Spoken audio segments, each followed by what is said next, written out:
We are. We are. We are. We are. We are.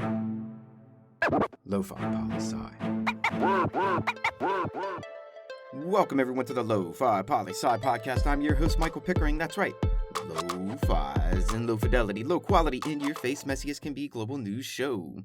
Here we're going to talk about that famous question, what's going on in the world today? And today, it's Messy Monday, that fast-paced weekend recap coming at you. The news fresh off that press from that Reuters World section.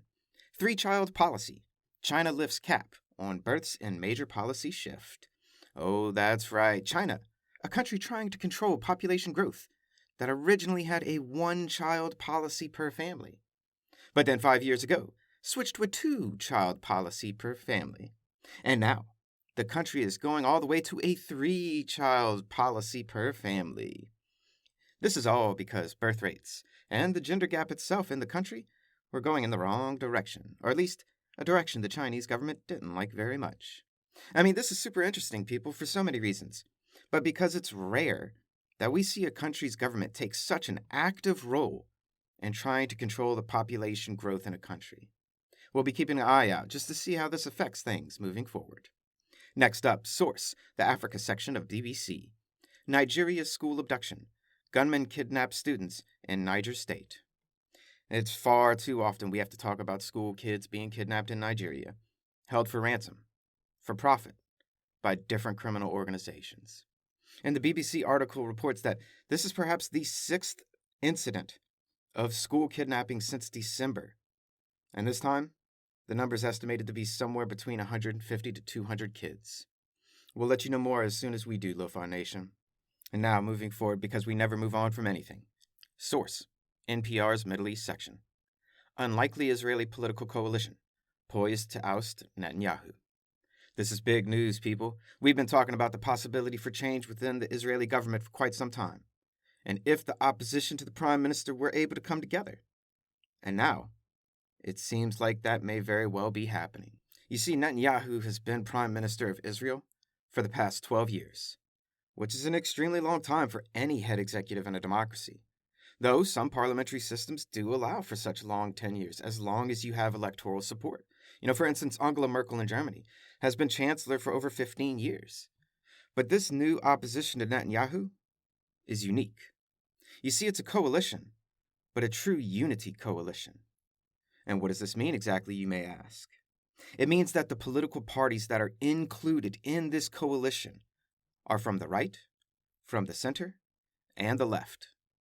Hence, it's a unity of ideologies from all over the place, and a unity coalition.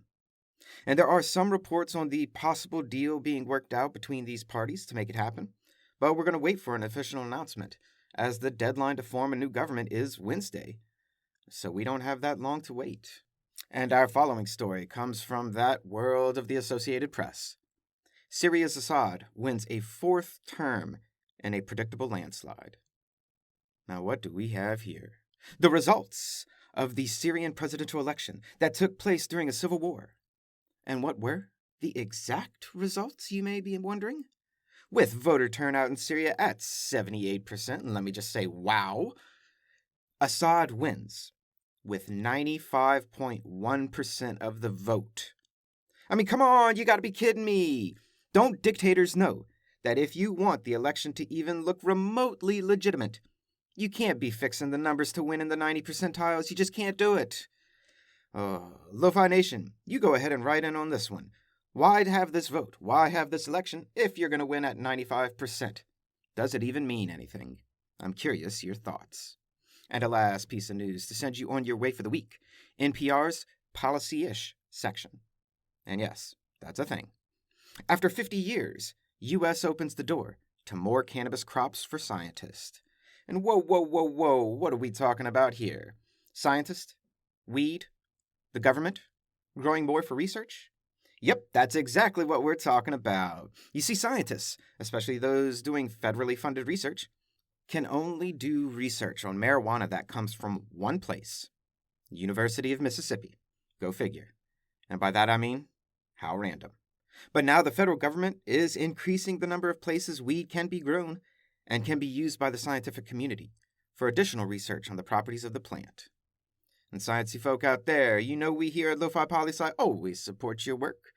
We'll be watching closely just to see what kind of new things the scientific community can tell us about weed.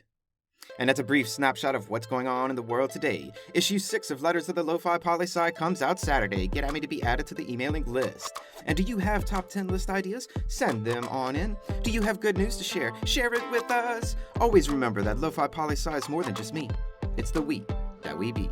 Peace and well-being to all my human beings out there. Much love and always the best. Pickering, signing off.